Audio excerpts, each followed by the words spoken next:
Yo, yo, yo, welcome to the A&B Mobcast. It's your boy AD. Boy, Bruce, and we finally back at it. How you feeling, my boy? Good, man. I'm back from Vegas, man. Had a leadership conference with my company at Vegas, so How was Vegas, bro? Talk to me. it was good, man. We traveled there, straight shot. Everything they saying about the airports is a lie.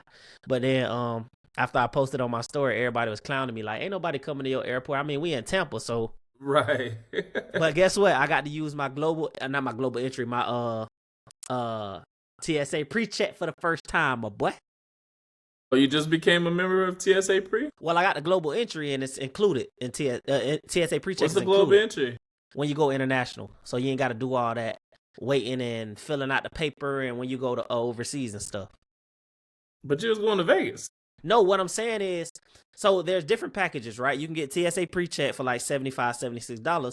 You can get global entry that includes TSA pre-check for people that travel internationally. So I plan on, using the passport a little bit more. So I'm like, for 50 more bucks or whatever the cost, like I might as well just get global entry. So, and we're going on trips with the Line Brothers and all that, and I'm planning on going out of the country next year and stuff like that. So it just made sense. So I got cleared, had the interview at the airport. They do your little fingerprints and all that, and it's good to go. Yeah, anybody 5 traveling years. out of Tampa, bro. Because let me tell you something. Your Tampa experience versus my Houston experience probably was night and day. Houston, Well, they say- I was in that line for like 3 hours. They say Houston and Atlanta the biggest ones, and JFK. Outside of that, it's been regular, bro. JFK is Dallas, no? JFK is New York. JFK, New York. Okay, cool. JFK, New York. Yeah, my bad. JFK. I'm thinking of DWF. I'm thinking Okay. of DWF, which is Dallas. Yeah. All right, cool. That's what's up, man. I'm glad it was smooth sailings, bro. So how was the conference itself? What was the vibes like? What was the atmosphere like? It was good. This is our first conference with our new merger company, and their owners and CEOs and stuff showed up, so that was cool. What you mean they bought y'all out as a company? Merge, like a merge. Okay, cool. So they showed up. The structure was good. Some great information to bring back to my teams.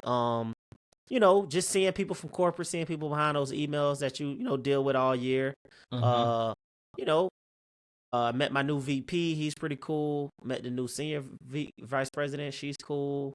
Like, everybody was cool. It was a good experience.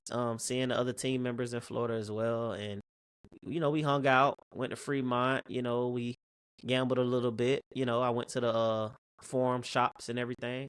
We stayed at Caesar's Palace, so it was cool. We had premium rooms. That junk was nice. It was straight. Damn. Speaking of gambling, man, have you been seeing what's going on with Offset, bro? Bruh. Yeah, bruh. The man, they say the man Ben had a gambling problem, bro. He got shot down in Hollywood, down there where we at. Oh, for real? I just saw Florida. I ain't know where in Florida or whatever the case may be. The Hard Rock in Hollywood in Broward. Okay, cool. But what I was surprised to see is like how many people came out on some. Oh yeah, he owed me money too. You had Des Bryant come out. You had what's the dude doing the podcast? Ebro, I think his name is. He came out. He actually apologized too, but I was surprised to kind of see how many people came out and be like, "Man, he owed me money," and he just never paid up. I'm like, Offset? I'm like, didn't he just win all this money from the Cardi B divorce? I'm like, what's going on? That junk, wow. That's what a gambling problem would do to you, man. What's your thoughts on that, man? People with like gambling problem that essentially it takes him out. Like, well, obviously he's still alive, but cause a threat to his life. I think it's just like a drug addiction, bro. You addicted to gambling. I be wondering how they get addicted to losing, because you lose more than you win, obviously. But is it a high that one time you hit big? Is it a high? Has he hit the jackpot before? But they say the hotels and the casinos be kind of like sinking them in. Like they give them a credit line, bro. They give them a credit line. They give them the best rooms. They say they even. I was listening to academics. They talk about they even send a jet for them. Like, hey, you want to come gamble? They give them the best rooms, flights, food, catering, everything. They wine and dine them to keep losing money, pretty much. And I know losing money outweighs it, but I mean, I guess when you're an artist too, I guess you can make money. I don't know how residuals are, or money that's coming in from the label, or other things. But I don't know. I feel like if I had more money, I would gamble a lot higher, take higher risks, obviously, because I got it. But I don't see myself giving away hundreds of thousands, millions of dollars. I would have stopped a long time ago. But the high is the potential to Hit the win, jackpot. But right? he probably don't won, but he lose more than you win. Right. Or so this is how I'm gonna imagine it, right? Gambling is just not something that I've ever done for real, for real. I mean, Mm-hmm. I've placed like bets here and there, played prize picks, and also fantasy football. But you talking about like hardcore gambling? I've just never really done it. But I can imagine that the high stems from one wanting to win, right? Mm-hmm. And if you can't win, th- and you lose your money, then that next high is winning your money back. Is what I'm saying? And I think that's what you're consistently chasing, and that's where you find yourself down this rabbit hole of like, damn, I got a whole addiction. But I can see, so I didn't know the hotels was doing all that for them, catering for them or whatever the case may be. Mm-hmm. But I can see why they would do that for somebody who they know is prevalent and has resources, because it's just like the art of casinos. Casinos don't typically have windows, they typically don't have clocks, stuff like that, right? And they Mm-hmm. typically have a very colorful scheme, like just to keep you vibrant or whatever the case may be. So you're in this casino, you lose track of time, you lose Mm-hmm. track of the day, you lose track of life as you know it, reality, and you're just gambling away. Is what I'm saying? So I could see an additional marketing tactic being, getting you in the door through catering, hotel, catering, food, and Yeah, stuff like yeah. that. Yeah, so I can see that. That makes sense. My thing is too, um, I would play more games that I can control. You know, they say the dealer always wins, but I would play more of the blackjack, casinos, the craps, stuff that I could decide. Those machines, you just hitting buttons and it's gonna spin how it's gonna spin. You know what I'm saying? Um, I think I would control my money a little bit better as well. Not knowing what he was playing, but it's I think something like that would just be bound to happen if you keep playing with fire until you get burned. You know what I'm saying? Yeah, nah, it's crazy, man. It was crazy to kind of read with him actually getting shot over that. I'm interested to know the details They behind the say him and shooting. Lil TJ got into it. He owed Lil TJ some money, so Lil TJ was there too. Is he the one that shot? Well, we got to say allegedly because we don't know what's going They on. saying I think they saying it was a scuffle, and then shots was fired. But Lil TJ got arrested, but he didn't get arrested for shooting, so he cleared of that. So I don't know if it's entourage or people he was with. You know what I'm Yeah, saying? But yeah, they said Lil TJ, and I watching some of his old interviews say he used to lend Offset money, and Offset told him get it back in blood, like he ain't trying to pay him back type shit. I think it's like 10 grand, something like that. yeah. Man, I've been hearing all kinds of stuff like that come out about Offset, and I'm like, damn, I ain't know Offset was moving like that. Yeah, Once again, this is all allegedly. We ain't yeah, trying for to get sure. sued. We don't Nah, know. We're yeah, just nah, speculating. yeah, yeah. Yeah, but it's not only Offset though. You have like Gucci Man and all that. Have you been keeping up Bruh, with that? bruh. I ain't no shiesty was moving like that, man. They say that boy, I said, that's not Guwap. Man, Gucci, yeah, infamously known for, what he used to do back in the day yeah, yeah, and what yeah. he did, you know what I'm saying? But, bruh, I ain't no shiesty was moving like that. And then he just got out, too, so I'm like, bruh, do they be wanting to go back to jail? Or like, I don't know, bruh. I ain't gonna lie to you, Sometimes people man. just thugging.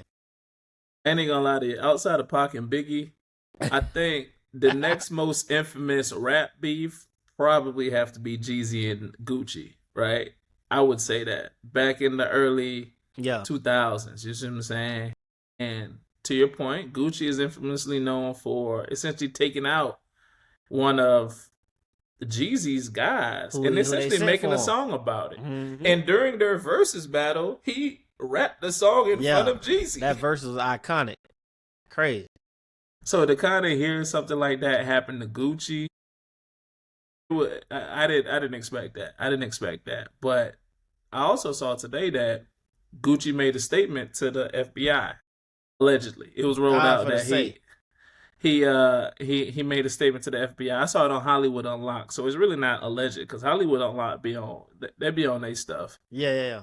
So it's just very interesting to kind of see how this is gonna play out, and I still don't know what the basis of that was. Do you know what the details were? Allegedly, I think Gucci, they trying to say he stole money from Pooh Shiesty or he owed Pooh Shiesty money. Was he one of his artists? Because I know Gucci got Shiesty, a whole bunch of yeah, artists. Shiesty had them signed to 1017, I think, or was going to, or something like that. It was some dispute with the him owing money or taking money. You know how that be with all these labels and rap labels and stuff like that. So I think Boo Shiesty was trying to stand on business. But that's crazy. That boy, they say allegedly they robbed them and they took them and kidnapped them. Yeah, they had, man. I've seen kidnapping in the court documentary. I've seen robbery. I've seen all kinds of stuff, and I'm like, damn, they did all this to Gucci. Go up. That's what I was saying. Not go up. And I'm like, yeah, they definitely caught him lacking, or they probably, anything could be considered kidnapping. You feel me? Yeah. Like they could be in the studio together and somebody, close the door now. You ain't leaving until we settle this. You see what I'm saying? That's Gucci different. Gucci different that's though false too. imprisonment. Gucci different though too. You know what I'm saying? With his wife, he got a child now. I don't know if he changed his life around. I'm sure he did a 180, like not completely. Like it's probably still in him, but like, you know what I'm saying? He probably moved different. He got to. Yeah, last time I saw Gucci pop out in public and just kind of like talk was when he was on the Breakfast Club.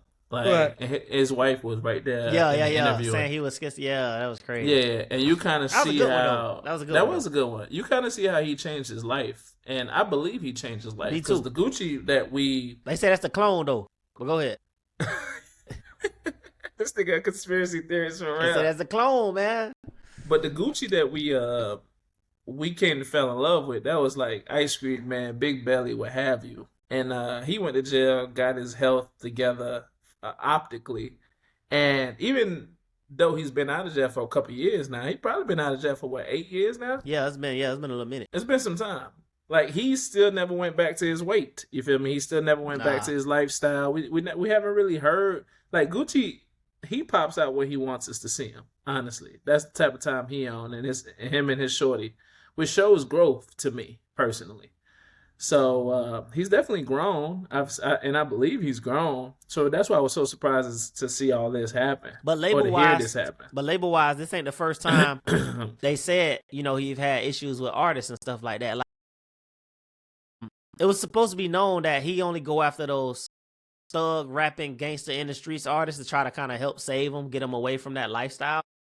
I think damn near all of his artists like be getting locked up or killed or something going on. You know what I'm saying? Allegedly, like it ain't been. I don't think it's been a hit yet. Wasn't like Walker under him or something like that with his mama? Like when was the last artist that even took off? To that point, people be talking about how there are certain things that like these labels are doing wrong to these artists. No, and in my mind, it's like, are they really doing wrong by them? Because essentially, you have these labels. They live like that. They come discover talent, right? Yeah. And then discovering talent, they offer you a price point, or they offer you a figure, or they offer you whatever. Just to get you started, and they also provide an engine to help take you to the next level. And some people don't agree. At the end of the day, 10 years from now, or 5 years from now, or 3 years from now, if you blow up, you may go back and look at that deal on some, damn, that was a trashy deal. But quite frankly, when nobody knew you, that's what you was worth. For sure. You feel me?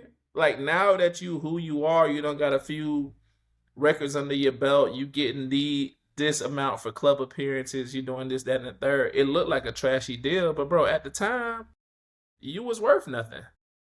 You see what I'm saying? So it's hard for me to get with rappers getting these trashy ass deals and labels taking advantage of them. It's hard for me to get on that side of it, because if you was nothing and this person came, put an engine behind you, discover you, put you on the map, and allow your talent to be seen on a whole different level, was that a trashy deal? The thing is, comparison is a thief of joy, right?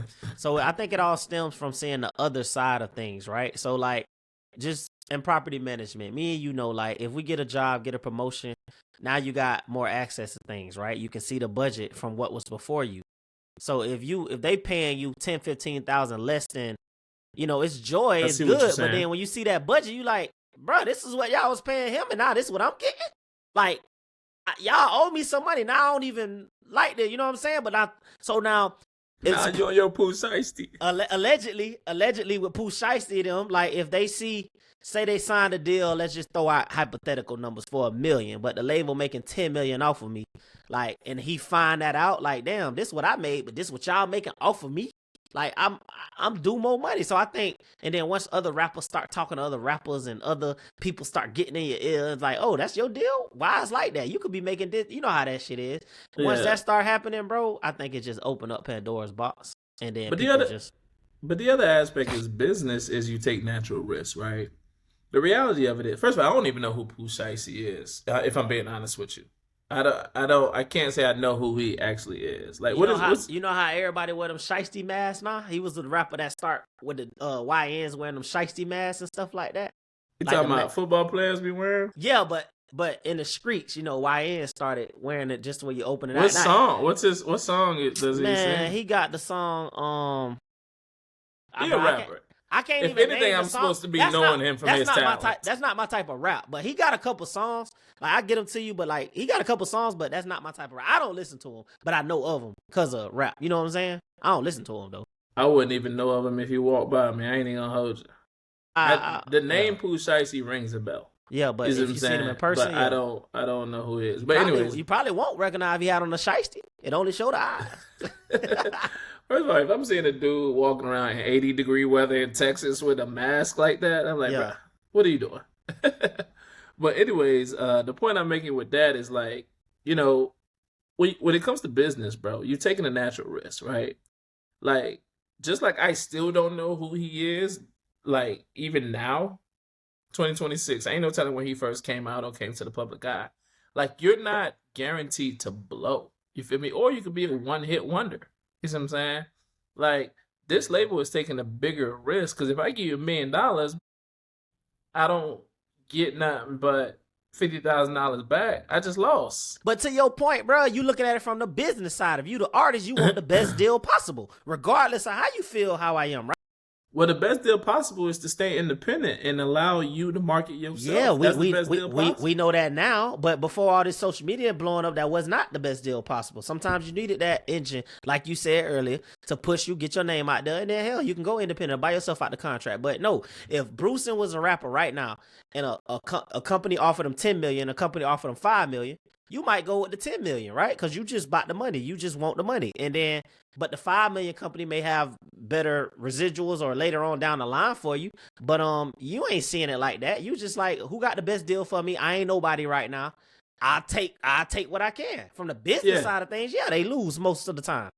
Yeah, and I get that, but that's the risk though. You take the natural risk and saying, hey, if I don't pan out, I got $10 million in my pocket from a rapper perspective. You can't tell me what my worth is. You worth what they'll pay you, right? So if somebody will pay you more, you can go with that. I mean, I think somebody's worth is relative to what you can negotiate.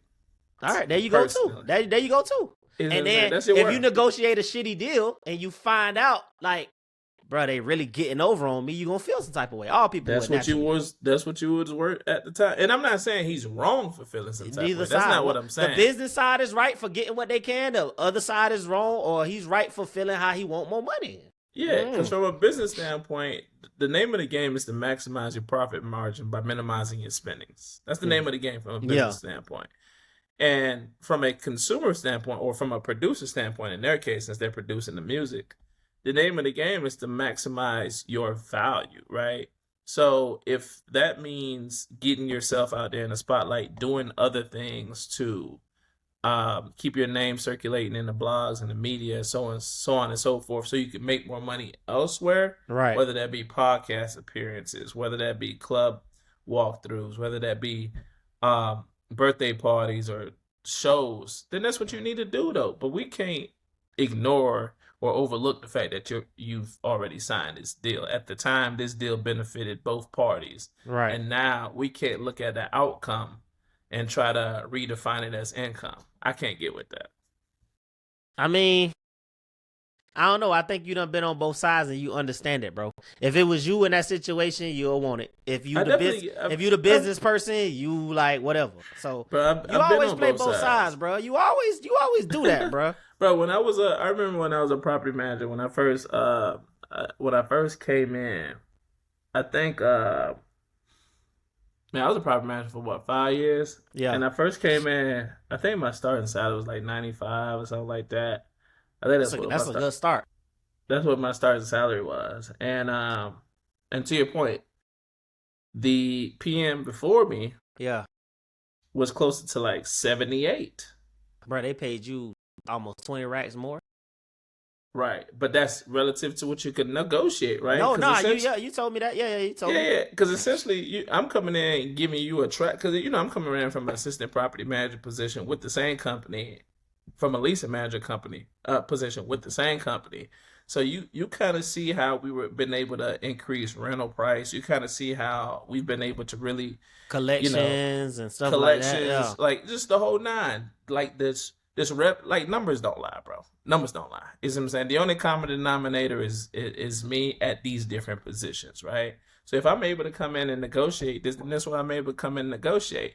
And when I left, I was mid six figures. You see what I'm saying? But my thing is like, it's relative to what you could negotiate. Like somebody, but it's easier to negotiate when you're going from company to company.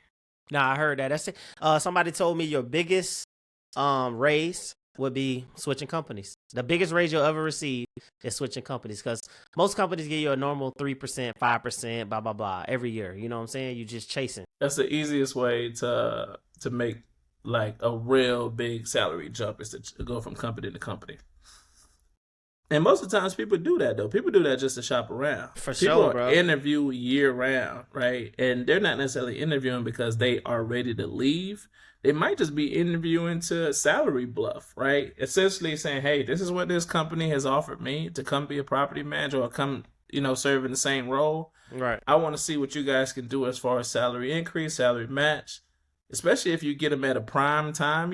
Keep in mind, I was in the student housing industry, right? So our prime time was during the turn season, Right. right? So if I can get you in July, going into the July and May, hey, I could potentially lead a company here, and I might just be bluffing, but at the end of the day, it gives them something to think about. You feel me? Or we could have an agreement in place. Hey, this upcoming, at the end of Q4, we'll give you a guaranteed 8% raise. We'll guarantee 8% raise, because we can't, change the budget mid-year, which I understand because I'm the one who helped create the budget, so that makes sense. But as long as we have some kind of agreement in place, so I could have a pipeline for a salary increase, cool. But I was probably bluffing the whole time. That's just the art of doing business, bro.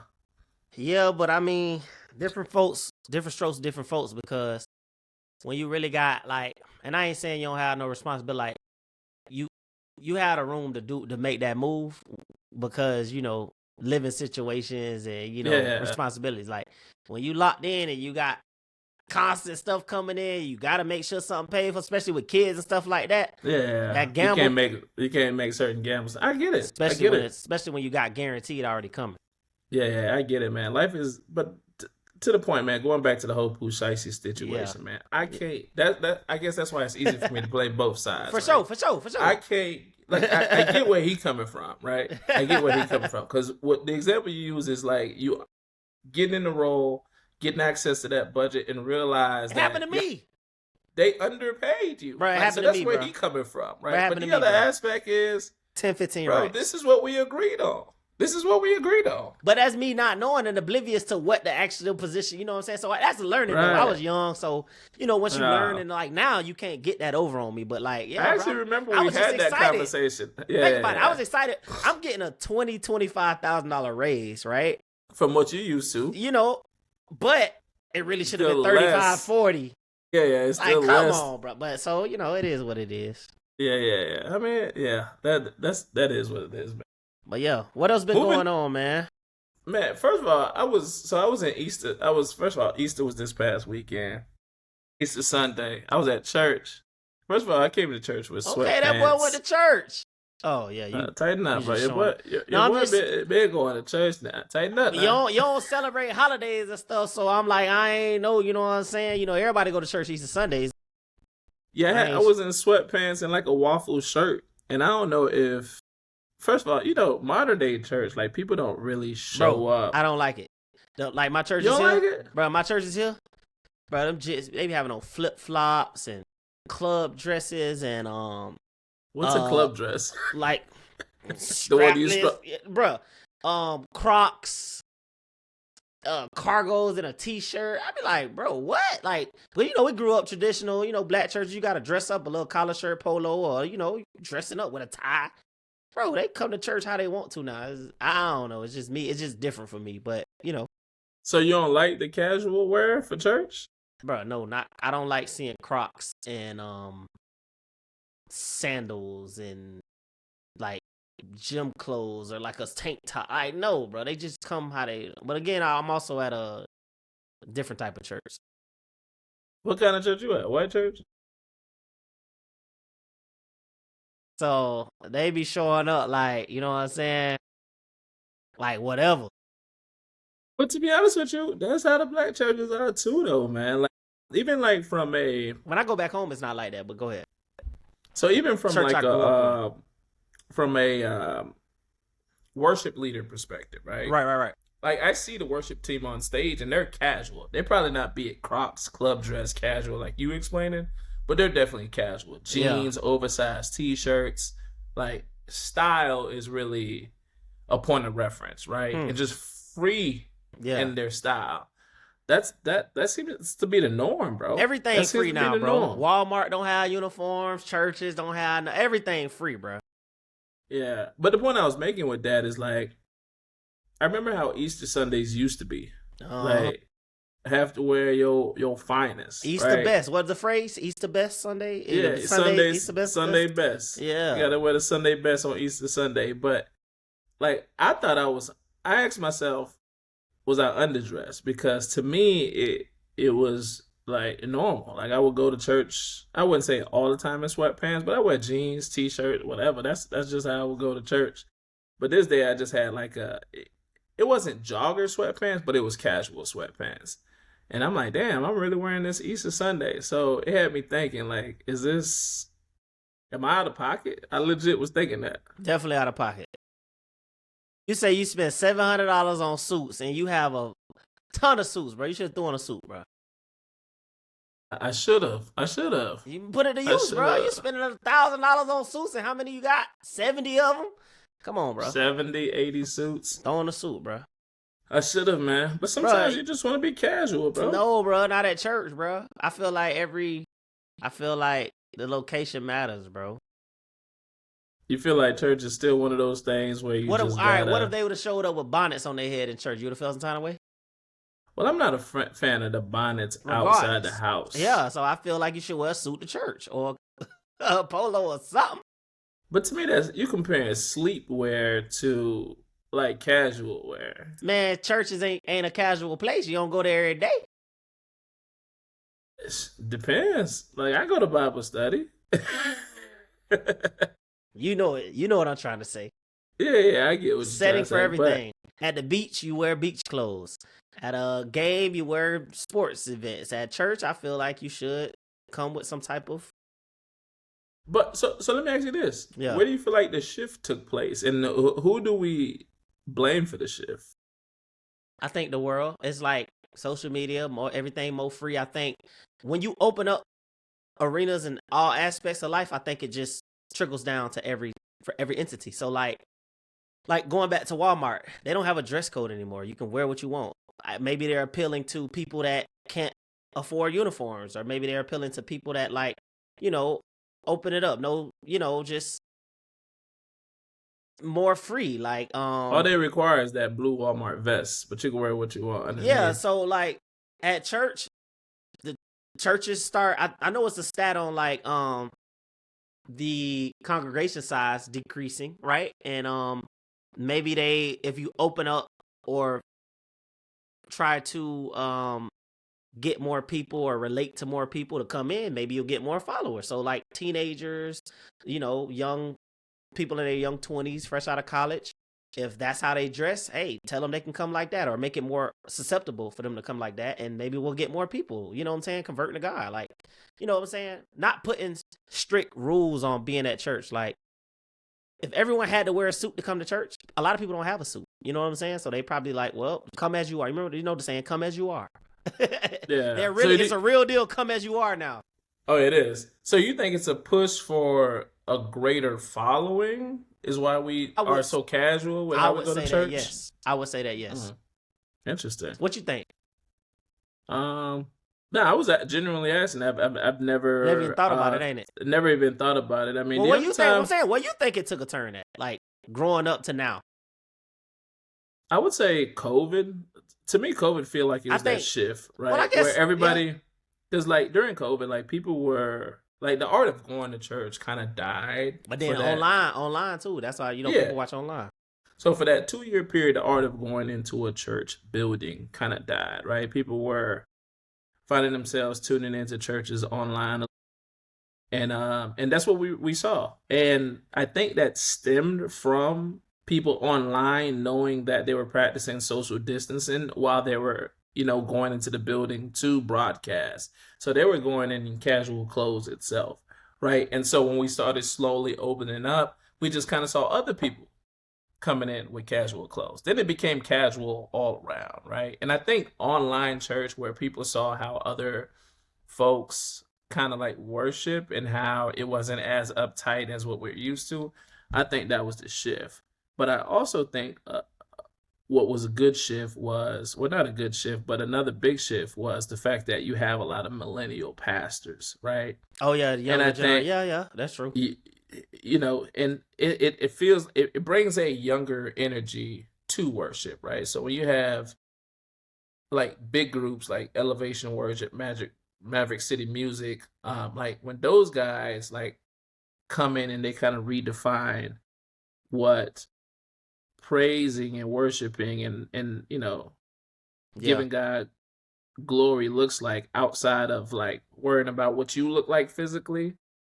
Like those videos of their upper room, like the whole we're casually giving glory to God, and He's accepting the glory that we're giving Him. I think that was a shift too.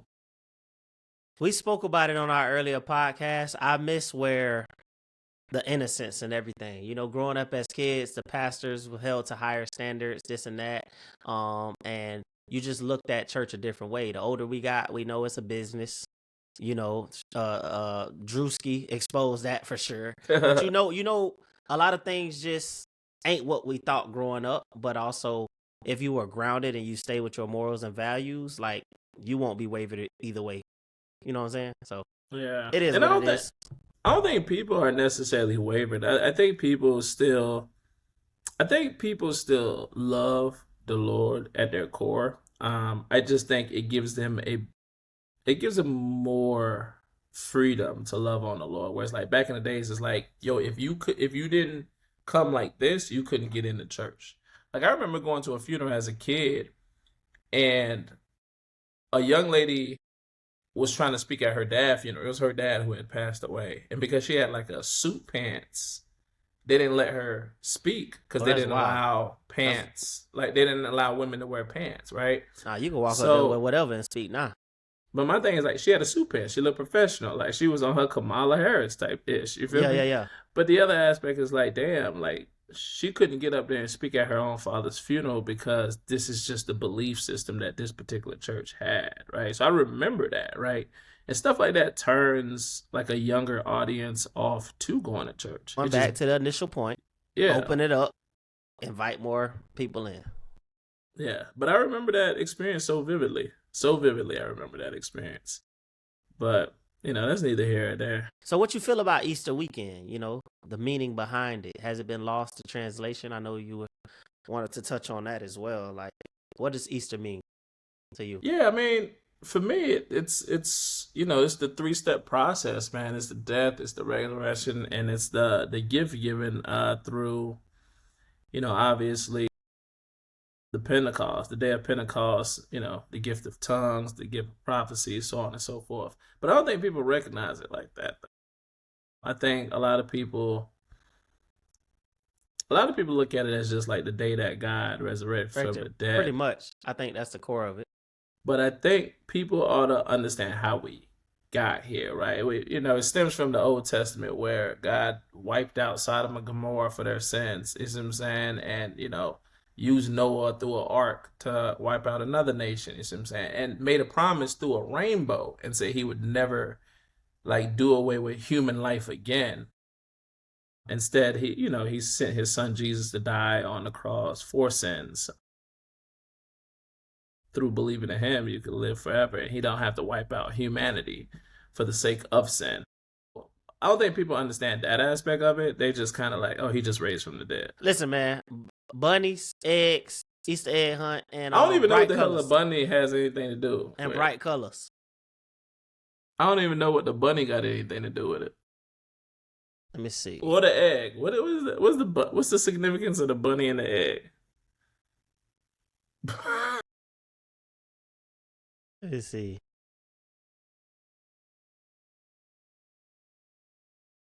But you're Googling bunny and egg significance to Easter? Yeah. Let's jump to. Let's see. It's folkloric. Symbolizes fertility, new life, and the arrival of spring. The Easter bunny. The Easter bunny symbolizes fertility, new life, and the arrival of spring, originating from ancient pre-Christian traditions of rebirth. So I guess they took that, ran with it, and turned it into folkloric figures or a symbol for Easter. Damn. That's it. Yeah, I don't know what all that is, but that ain't got nothing to do with my Lord down on the cross. So you ain't never had an Easter egg hunt in your life? Probably in school on a Thursday. So the school would push Friday we probably out of school. Yeah. I think just like Christmas, school pushes certain things. There's no real meaning behind it. Everybody kind of get on board, especially since you can't think for yourself at that age. So I think that's probably the only time I probably had an Easter egg hunt. Yeah, I got you. Well, your people used to do that? Yeah, I think we went along with all the holidays and things like that. And the church does it as well. The church would do it. And, when you have kids and stuff like that, you just... Wait, your church did Easter egg hunt? I don't recall, but I feel like it possibly. But I know when we've been to a church where they celebrate it big every year, like in my adult years. And they do it for the kids after the Easter service and stuff. Interesting. Yeah. I don't think it's too far off though. So I mean, it is what it is. It's a holiday. The nation has adopted to it. When the nation adopts to it, you get days off. You get Good Friday. That's before Easter and all that type of stuff. So, it's a part of your upbringing. It's a part of your life. It's in your school. You're not going to school because of this. It has to have some type of purpose or meaning. You know what I'm saying? It's interesting because I remember on Easter, the Trump administration, Trump actually gave a speech on, just kind of what a day means. And he acknowledged that, Christianity as far as the official religion of USA. And he specifically said Jesus died for our sins. So I don't think I've ever heard a president say that specifically. It's one thing to recognize Christianity, but it's one thing to define Christianity in the way that he did it. So that was the first time I think I've heard a president say that, specifically saying that God sent His Son Jesus Christ to die on our sins, and that's what this day means. So it's interesting. Yeah. Well. All right. Well, the tournament has ended. We're gonna move on to some sports. NCAA. So my predictions in the beginning was one of the top 4 teams in women is going to win the national championship. Your prediction was it was going to be an upset. I think the last 8+ years it's been nothing but number 1s and number 2s, the top teams. Like, it's not going to change. Now, in men's, you were also correct. Because you said this year, men's, one of the top teams is going to win it, which we thought was going to be Duke or Michigan. But Michigan was number 1.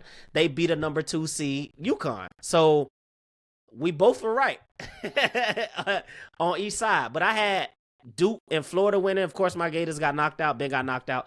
Duke lost. You see how Duke lost? We talked about that to that last second turnover, and the guy hit a 3, and then it was crazy. So Michigan won 69-63. Yeah. Before you move on, have you seen? We didn't get a chance to talk about all the talk that was going on behind UConn's coach. That's what I was going to talk about next with the women. Interaction. Yeah. No. With the man when he bumped him. Yeah, bro. When he I bumped didn't the see ref. it till after the game. I was like, what's your thought on that? Most people said like that should have been a tech. That should have been a tech. After I seen it, you think so? It should have been a tech, bro. You can't bump the ref and the ref looked at him like, bro, that should have been a tech, bro. And that tech would have lost him. Well, if Duke would have got their 2 shots, the tech would have lost him the game because they only won by 1, right? So, yeah. Or no, they hit a 3. So I think they went up 2 or they went up 1 when they won. I can't. They went up 1. They went up 1 with the 3. Yeah. Because Duke was up 2. Yeah. I think they went up 1 with the 3. Yeah. Or they went up 2 or 2 or something. They went up 1 with the 3. They was down 2. They hit a 3 and won. Yes. Yeah. So if Duke would have got their 2 free throws, if they would have made it, ain't no telling. Yeah, they would have tied or won. So yeah, but to be honest with you, I do think it was, bro. I do think after. Do you think it was a tech? After seeing it, bro, that's crazy. Man, I'm glad the ref didn't call a tech. I mean, it's a difference between being glad it didn't happen, but I think it was worthy. I think it was the heat of the moment, man. At some point, you got to give human nature benefit of the doubt, but bro. Think about it. Aren't most techs heat of the moment? And 1. Let's fucking go. Growl, staring at a nigga. That's all be heat of the moment. That's a good point. That's a good point. So if it's heat of the moment, you gotta know how to control yourself in the heat of the moment. That's the whole point of a tech. Yeah, I've heard a few different conversations after that from the coach and the ref itself. And the coach talked about how he didn't realize he did it until it became a thing. Is what I'm saying? And that could be true. He probably blacked out. He said he didn't even realize he did it until it became a thing. But it was okay. The ref ain't call it, yeah. The ref described that moment as going up to the coach and letting them know that, hey, the game is not over. There's still set amount of time. So the ref was like, he just came up because the building was so loud just to tell him, hey, there's more time on the clock. 8 seconds. Get the guys. Like no. It was like 0.4, 0.3. Yeah, it was like, yeah, it was. He was like, get the guys ready for another possession. So he said, so the ref was saying, that's why I even went to him. So they had 2 different perspectives. Yeah. And the UConn coach didn't even know that was going on. Yeah, because he all over the place, yeah. Yeah, it was heated. I'm glad they didn't call it. I ain't tripping because he did it. I'm just, after I saw it, I'm like, damn, that is tech worthy, but he ain't call it. It is what it is. And they deserve to win with that 3 coming back and hitting it like that anyways, to me. But to that point, though, overall, I think, so right now, basketball, right? Especially from Duke was up almost 20, bro. They came back, bro. Bro, it's basketball, even from an NBA perspective, right? Yeah. They do not have the kind of following, or they don't have the kind of viewership that they used to have, or their viewership continues to decline. NBA does, I think. Yeah, my thing is I think if you're loosen up in how you let these guys play, viewership will start coming back. You see what I'm saying? Put a little action, yeah. Let these guys show their emotions a little bit, bro. Something like that itself, one, is going to drive more competition. Because at the end of the day, these dudes got their girlfriend, they got their wife, they got their side piece, they got their kids, they got everybody in the stands, right? They dunk on a nigga, and he get in his face, he going to want some get back. You see what I'm saying? So the refs need to let these dudes play a little bit, bro. They need to chill out on the tech calling. Bro, it's sad because right now, for NBA game is on, I won't even click to watch it, bro. Like, I just scroll past or find something else to watch until I get into the playoffs, maybe. But that's how I am too. Used to be that way. I used to like watching NBA, bro. I used to like, turning it on and seeing some rising stars, Ant-Man, you know what I'm saying, Luka, Ja Morant. It's just too much to keep up with, bro. I won't even watch it, bro, until it gets down to the nitty-gritty, bro. I watch college before anything. I told you that when we first started the pod. Yeah. I'd rather watch college football over NFL. NFL I've gotten better at because I be in fantasy leagues. But I'd rather watch college football. I love NFL football, and I'd rather watch NCAA basketball, bro. Bro, it's just too much to keep up with, bro. It's just too much to keep up with. That's really my take on NBA. I don't even really start watching it until the second, third round of the playoffs for real. Because even the first round is too much to keep up with. Yeah. It's like you watch games literally all day. It's just way too much to keep up with. Bro. That'd be my Saturdays, bro. Literally go to the gym, park from 12 to 8:30, 9:30, 10, bro. I'm watching college football, doing work, doing something, but I'd be tuned in, bro. But shout out to Michigan, man. Michigan won. Shout out to UConn for getting there, though, because too many people ain't had UConn getting all the way there, bro. Yeah, and they put up a fight, though. Yeah, 69-63. the last two It was teams close. Michigan played You mean prior to getting to UConn with blowouts, essentially. Yeah, They beat both of those teams They by beat 20 Arizona plus. too bad. I had Arizona going They crazy. smacked They beat Arizona. Tennessee by 33. Exactly. So both of them, I think they had 20-point wins over Arizona and Tennessee. Yeah. You see what I'm saying? So to see UConn really put up a fight like they did, it was dope. You know what I think? Duke would have been a better matchup, but UConn played as best as they could. Duke with the Boozer and the other big boy from because Michigan got the 7-3, bro. He dunking everything, bro. 7-2, 7-3. Yeah, he nice. He couldn't be stopped, bro. And I think Duke would have had a better matchup, but UConn did well, bro. And that freshman was the one that keep hitting the threes.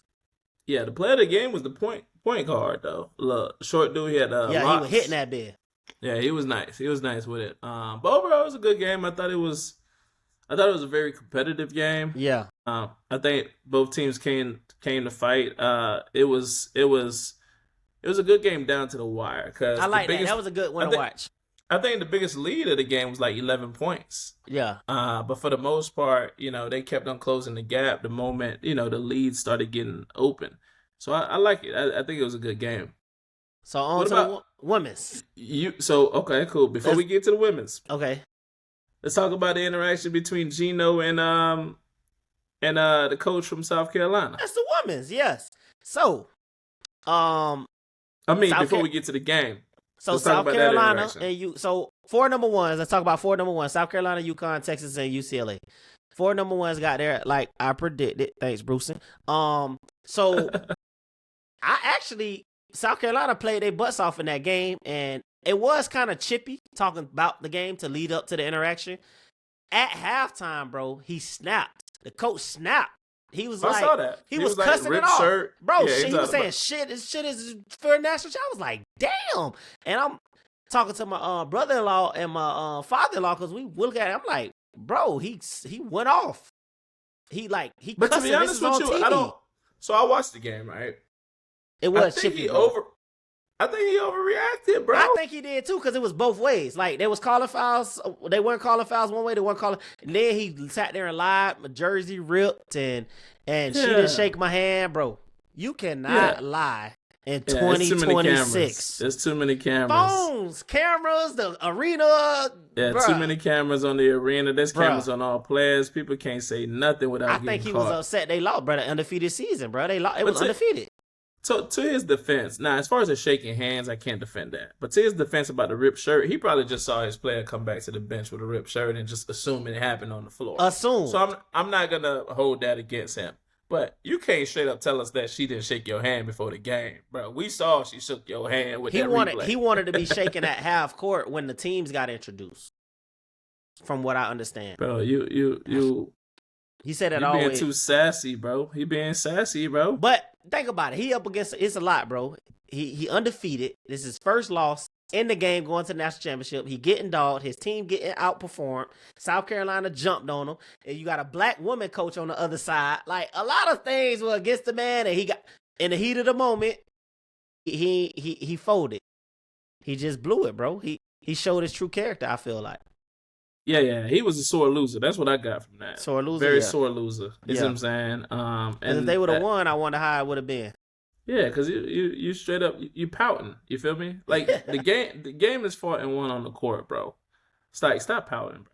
The game is fought and won on the court. My first thoughts is, damn, he might have dementia or something, or like he might have forgot that fast that she shook his hand. Like he getting too old, he ain't remember, bro. Yeah, I knew it was only a matter of time before they start pulling replays. It was done before before they went to the next game. It reminded me of the Jamar Chase, Jalen Ramsey situation when Jamar Chase was like, I don't know why he reacted like that, and Jalen Ramsey was the man spit on me. Yeah. At that point, football don't matter. Yeah. And then replay, replay shows that Jamar Chase spit on him. That's crazy. Like, bro. Jamar, what makes you think the camera wasn't gonna catch it, bro? It's just too many cameras on the field, bro. He said, "Yeah, they were on the court." He said his player's jersey was ripped, and all his years he been coaching 40+ years, he never had a player with a ripped jersey. Yeah, she ripped it. She ripped her jersey out of frustration. Yeah, they was beating that. I get it. Gang going to the national championship, pressure's on. Undefeated. Top team. They hit you. They hit you. So South Carolina beat UConn, and then Texas lost by 17 to UCLA. Yeah, by 6 or 7. You talking about UConn to UCLA in the championship? Texas to UCLA on the Final Four. I'm talking about Final Four. So Final Four. So it's 6-7 points or whatever. So then when you get to 7 points. So then when you get to the championship game, right, which I thought was going to be a little bit more competitive, UCLA jumped out and went playing. UCLA will jump out and South Carolina ain't got no true go-to scorer. Like when they need a bucket put in somebody's hands, they play a lot of teams where they blowing them out and they can't play from behind either. Like they've had some games where they came back, but like once they get too far down and a team going, bro, it's over. That's a wrap. It's a wrap. But UCLA, shout out to UCLA. They went out there and did what they needed to do. They had the most, I think all seniors was a point scored. So like they have experience. They have, in South Carolina, they got freshmen, sophomores, juniors. But UCLA was a older team. When I say older, meaning they're in their right grade, but like everybody has experience. And, UCLA been getting there. They just couldn't get over the hump. They lost last year the Final Four. They couldn't get it. So this is their first time getting to the championship game and also winning it. But boy, South Carolina got something coming in, boy. Number 5 player in the nation. They'll be back. Yeah. But they always recruit high though. Yeah. You know what I'm saying? Like those top they can't get over the hump, bro. They always recruit high. But you couldn't do nothing with Betts, bro. She's 6'7" out there looking 7 foot. She was putting them in the basket, rebounding, bro. They just got outplayed. They really got outplayed, outdogged, out hustled, bro. Yeah. I mean, it is what it is, man. It's a learning curve. They just got to recruit harder. So I think they're going to probably. Every player on their roster All-American, bro. Yeah, they just what they need to recruit? A big woman that could shoot. UCLA literally sat back and sagged off and left the 5 open. And she was taking threes. She missed, taking threes, missed. Like, they weren't confident in shooting. If they couldn't go inside or, like, fast break or get past, it was over with.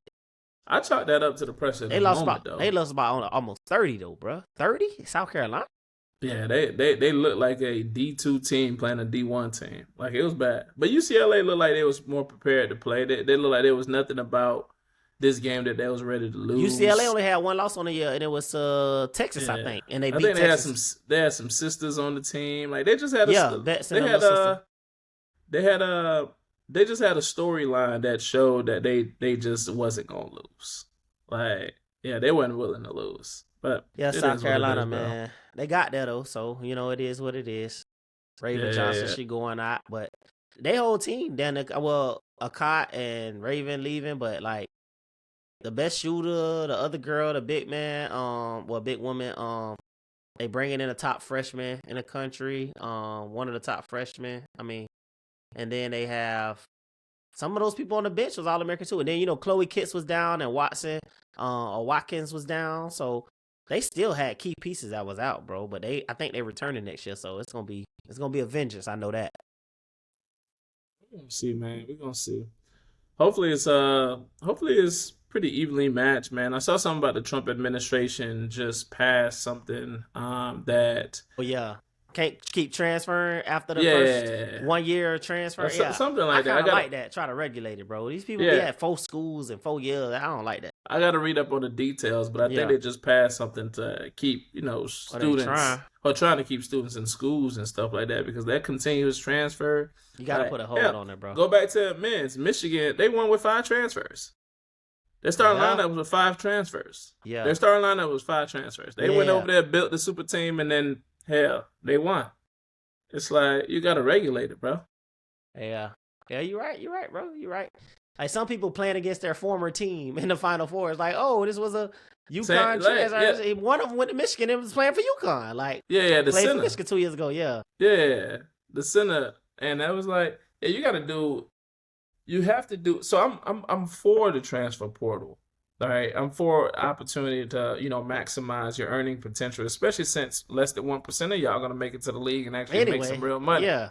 So I'm for maximizing your earning potential while you can, but it definitely has to be regulated, bro. So speaking of the transfer portal, over 1,000 kids jumped in the transfer portal after that championship game, which the number sounds extreme, but thousands of kids jumping it every year. But they highlighting the top players from schools like the point guard from Vanderbilt who led the team and all that. Like I don't understand transferring if you already, but like but like I guess you're going to places where you want to win and get more money. That makes sense. Cause Florida, bro. Alberdeen, who left and went to Kentucky, Florida, I guess didn't want to pay him what he wanted. He went to Kentucky. Of course, they went to the tournament, but they lost eventually.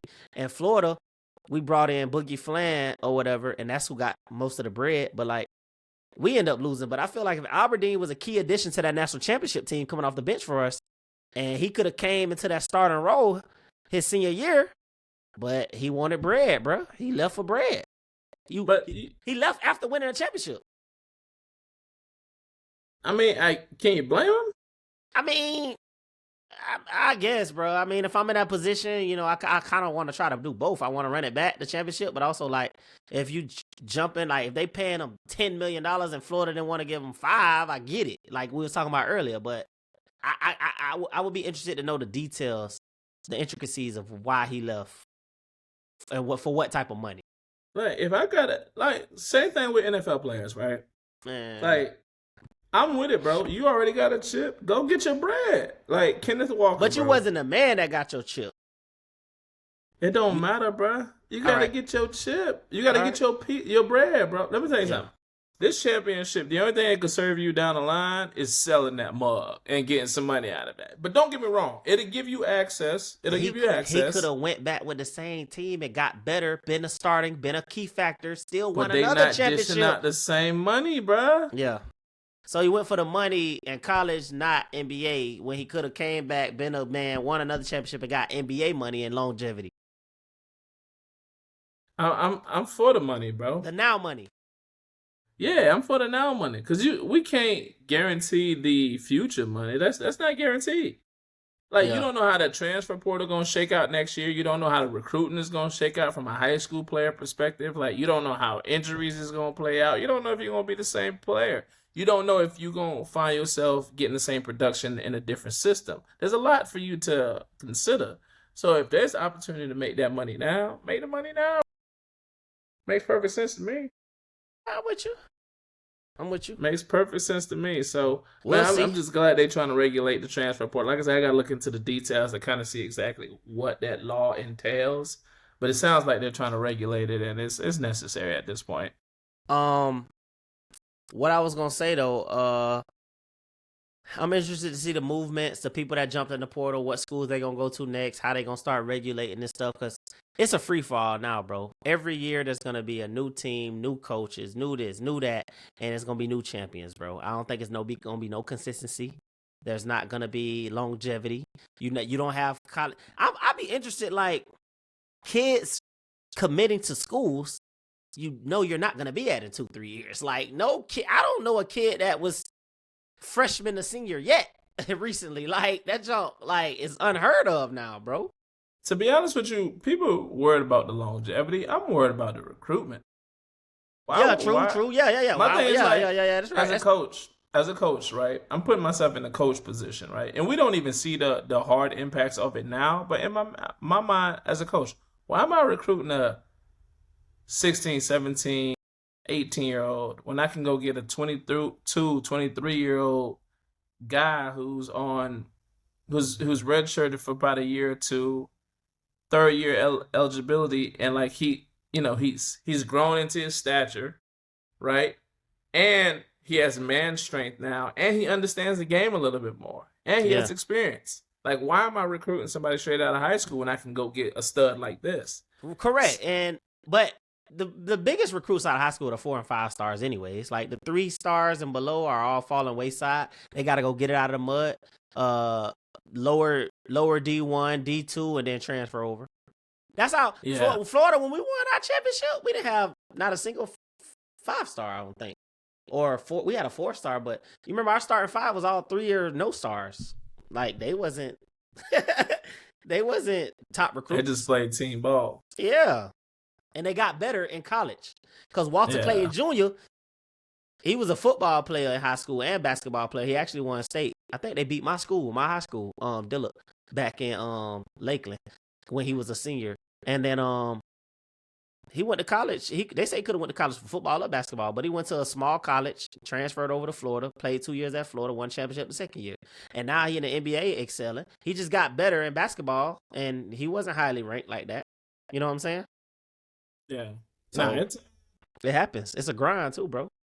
Yeah, I mean, it's interesting. I mean, like I said, the only people I'm concerned about is the high school recruits. But the other aspect is it's probably going to force a lot of the high school players to go to these smaller schools and just kind of make super schools out of these smaller schools. Correct. What I'm saying? So I don't know. We'll see. It wasn't no. It was March Madness in a couple games, but the top teams were the top teams, bro. It's like it's gonna be the top teams gonna go, bro. It wasn't no Cinderella stories no more. It ain't gonna be. Remember we talked about it on the last pod. There's no more. That's Cinderella. because of the transfer portal, right? Yeah. That's what I'm saying. That's because of the transfer portal. It's creating that. Yeah, there's no Cinderella stories. The transfer portal is making it predictable, right? So now you got to ask yourself There the wouldn't have question. been a John Morant at Murray State. It wouldn't have been a Steph Curry staying at Davidson. Exactly. You know what I'm saying? The transfer portal is giving people access to be ballers at the top schools. You see what I'm saying? That's just what it's doing. So, I don't know. I just don't know, man. I don't know. Let's see.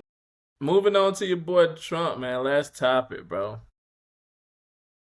His boy Donald Trump said he gonna take out Iran, bro. Bro, what he said, Tuesday was supposed to be like a dead day or death day for them or something like that. He tweeted. Like, bro, there's no way the man tweeting this stuff, bro. But they saying it's from his confirmed account, bro. Allegedly, bro. There's no way the man be tweeting. The man be wilding, fool. Trump has been like literally threatening to wipe out the whole civilization of Iran, bro, because of the port of Hamas, right?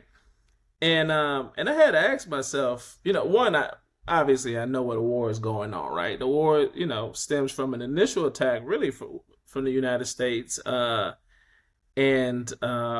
their allies.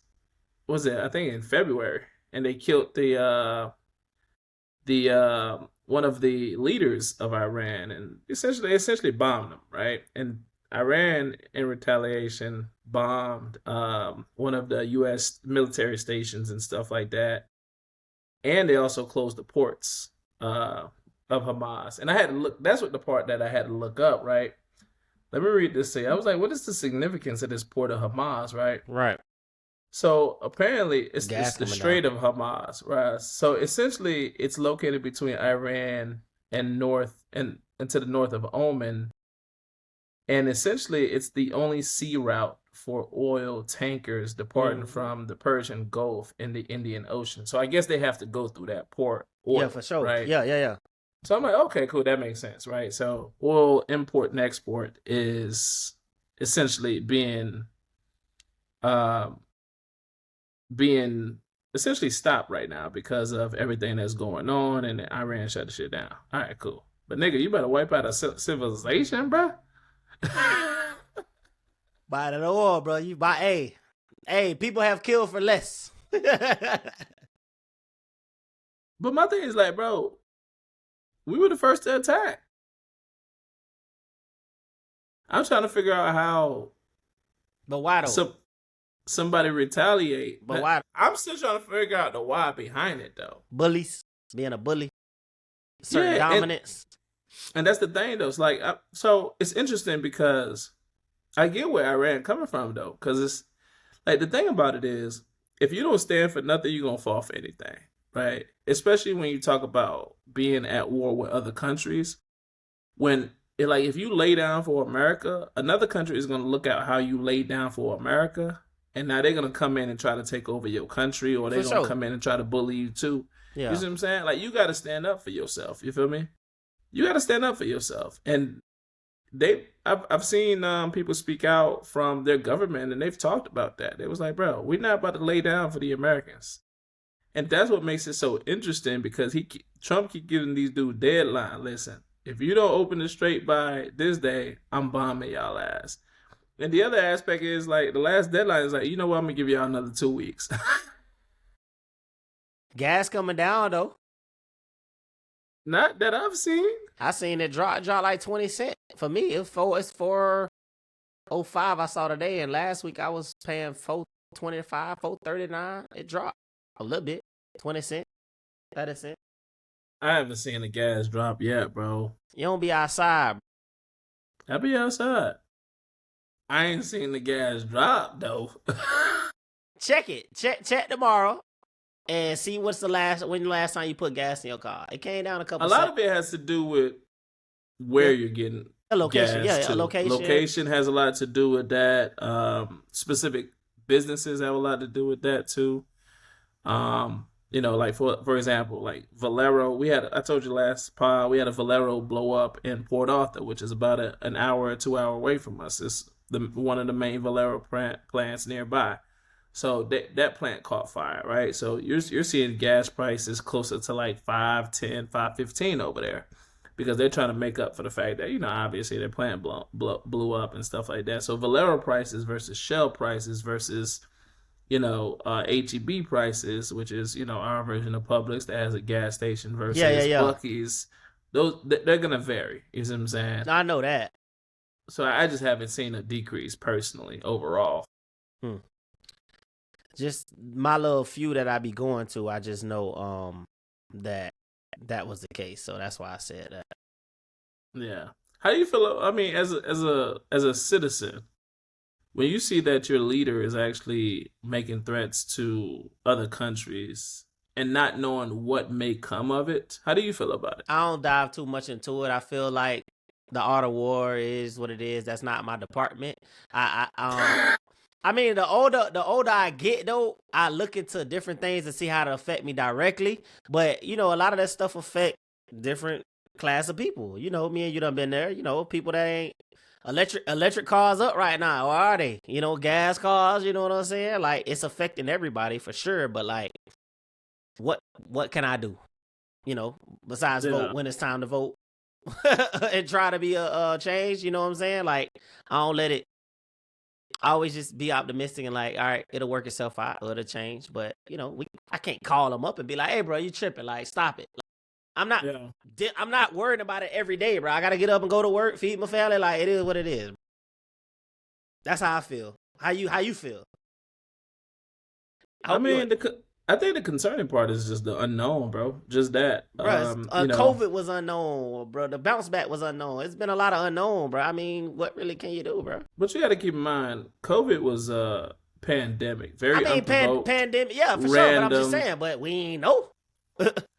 But when there are things that are provoked, that's different. You can't put bro, that. But what can you really do? I hear what you're saying, right? But what I'm saying is, let's consider how 9/11 happened, right? You're talking about terrorists hijack a plane, ran into the trade centers. 2 planes ran into the trade center. That's how 9/11 happened, no way to stop it. Correct, yeah. So you're talking about thousands, if not 10,000 people injured, died, what have you, right? These are innocent people which stem from a war, right? Bro, that's the concern. It's the unknown. How would that have been prevented? The concern is the unknown. How would that have been prevented? I'm not saying it would have been prevented, but I think we can prevent it from being provoked. It's not that we can prevent it altogether, but we can prevent it from being provoked. When you tell a motherfucker, I'm going to fuck your shit up, I'm going to run up in your house and kill your people, like, if they come get a gun and come act before you act, you provoke that. For sure. I'm with you on that. So you poking the bear. I get you. But, like, what can we do? I hear what you're saying. We try to not think too deep into it, until it hits your front door. Yeah, we could be like, bro, that's messed up, bro. You gonna get innocent people killed. Like, stop it. Don't do it. Give them a pat on. Like, what can we do, bro?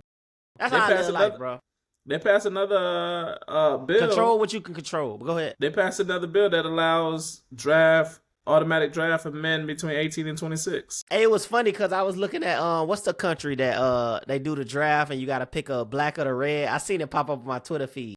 In them countries, boys get pulled up there and they got to pick, and if it's black or red, you get drafted. If not, you good. And it just, you see the boys getting dragged up there crying and they just mad and they hoping that they don't got to get pulled into the war, and then the junk crazy. Yeah, I don't know, man. It's just a weird time. Like, I told you it wasn't as weird as it don't feel as weird as COVID, but it feels weird right now. And I don't know, man. I'm very surprised to kind of see this kind of actions from a leader. Oh, I don't think it ain't nothing. He's just a vocal leader. I don't think it's nothing we done seen. We've provoked before. Gas done went up before the recession in 2008. We done seen stuff in history, bro.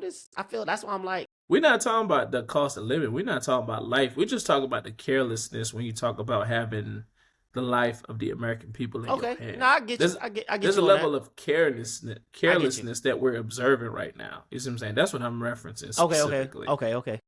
So that's the concerning part. Like, we don't even care about the American people's well-being. You feel me? Based on the actions that we're actually. Well, I think he's doing that with hopes that they ain't gonna try us, because we one of the strongest nations when it comes to going. If they come and hit us first, I think they know that they risking their. But they ain't no hit us first. We've already hit them. What I'm saying, not hit us, retaliate. They also, the way you think about our people, they know if they play with America, they gonna doom their own people too. But so it becomes an economic war. So that goes back to the carelessness. Yeah. The war that we're fighting right now is an economic for sure. I'm with you on that. I'm with you on that. We're the ones suffering as working class people and having to pay these high gas prices, having to deal with these high level of tariffs. But the end goal is for them to fold, right? When you talk about tariffs of countries, you think these people are paying the tariffs? No. You, as the person who is consuming these products, is the one that's paying these tariffs. For sure. You know what I'm saying? So we're fighting an economic war, and that's the carelessness amongst Americans. He hoping for them to fold and give in. But the other aspect is it's hurting us, though. It's hurting us, the people. For sure. That's who's hurting. So my thing is, the other side of the end goal, is he trying to help but hurting? What is he trying to achieve? I don't know, bro. I don't know. But there's a few things. A lot of stuff be smoke and mirrors. You know what I'm saying? There's a few things that my dog has done so far that I've questioned, right? First thing is turning the Gulf of Mexico into the Gulf of America. Yeah, I saw that. Trying to make Canada a part of U.S. Yeah. Kidnapping the Venezuelan president. Got him up out of the... Essentially helping another country attack another country with a war that has nothing to do with you. Like, these things have not made sense to me. I think he got a list of stuff he want to do while he in office, and he just checking off the list, bro. And I'm wondering if it has anything to do with... knowing he can't rerun for president. Hey. And so it's setting up his family. Like, I don't know. Maybe I'm a conspiracy theorist. They talked about, he about to change it to where you can have a third term now. Conspiracy theorist. A lot of it is just so weird to me right now, man. I really don't know what to make out of this, but hey, to each his own, bro. But yeah, it is dangerous for Americans. It shows that there's no care for our well-beings. Right now, we think we're at a physical war, which there is an aspect of physical war that's being fought, but the biggest war that we're fighting right now is the economic war. A lot of things that are taking place because of everything that is going on. And it just shows a lack of care for the American people. And that's my concern. Well, we covered a lot today, man. We jumped back into it. I know we figured out the YouTube, right? So they can leave the comments. Y'all make sure y'all like, comment, share, subscribe. Must be an episode. We back on the map. We back on the map, man. Y'all make sure y'all get under them posts, man. Let us know what you think, man. What's the protocol and conduct to wear? What you gonna wear to church, man? I want to hear about that, man. Yeah. Open season. Everything open right now. Has church gotten too loose? Is Trump tripping? Sports, NIL. How y'all feel about the portal? Is Gino a sore loser? Here we go, man. We got a lot of things that we need the answers on. And just like that, man. A&B Mobcast, we out, baby. We out, baby.